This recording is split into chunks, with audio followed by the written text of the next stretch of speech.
Wow. I've been up here a lot. I've never seen a crowd like this.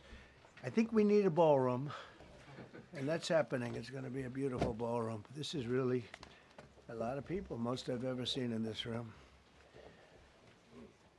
And we're here for a very serious purpose, very serious purpose. Something's out of control, but we're going to put it in control very quickly like we did on the southern border. I'm announcing a historic action to rescue our nation's capital from crime, bloodshed, bedlam, and squalor, and worse. This is Liberation Day in D.C., and we're going to take our capital back. We're taking it back under the authorities vested in me as the President of the United States. I'm officially invoking Section 740 of the District of Columbia Home Rule Act. You know what that is? And placing the D.C. Metropolitan Police Department under direct federal control, and you'll be meeting the people that will be directly involved with that. Very good people, but they're tough, and they know what's happening, and they've done it before. In addition, I'm deploying the National Guard to help reestablish law, order, and public safety in Washington, D.C., and they're going to be allowed to do their job properly. And you people are victims of it, too. You know, you're reporters, and I understand a lot of you tend to be on the liberal side, but you don't want to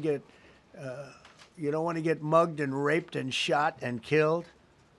And you all know people and friends of yours that happened. And so you can be anything you want, but you want to have safety in the streets. You want to be able to leave your apartment or your house where you live and feel safe and go into a store to buy a newspaper or buy something.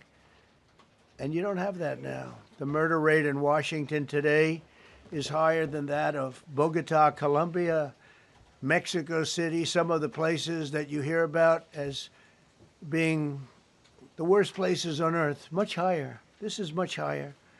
The number of car thefts has doubled over the past 5 years, and the number of carjackings has more than tripled. Murders in 2023 reached the highest rate probably ever. They say 25 years, but they don't know what that means because it just goes back 25 years. Can't be worse. Our capital city has been overtaken by violent gangs and bloodthirsty criminals, roving mobs of wild youth, drugged out maniacs and homeless people. And we're not going to let it happen anymore. We're not going to take it.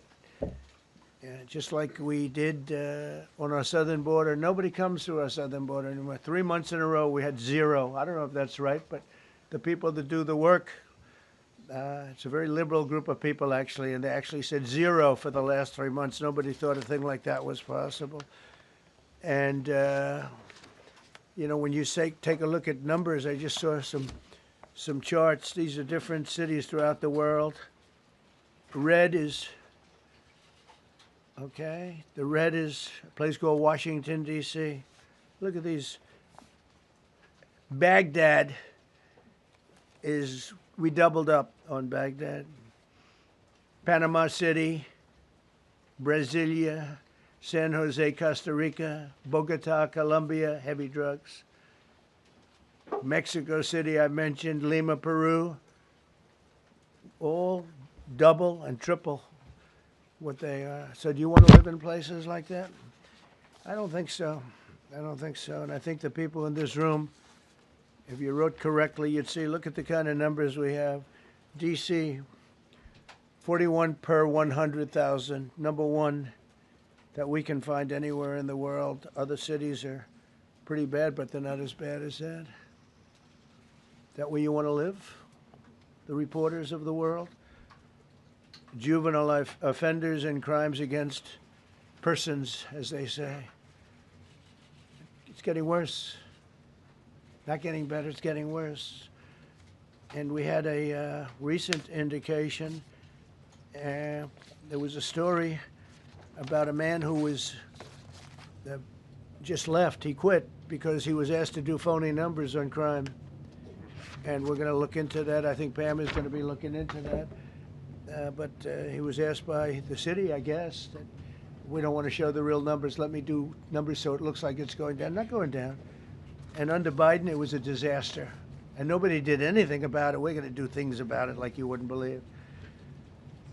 Every American has a constitutional right to be able to access and petition their government in safety, and countless federal officials and employees likewise have the right to carry out their jobs in peace without being shot. As you know, I lost a very good person a while ago, was shot waiting for his wife. He was in the car. They robbed his car. They shot him. They killed him like it was nothing to it. She was walking to the car. It's a horror show. This issue directly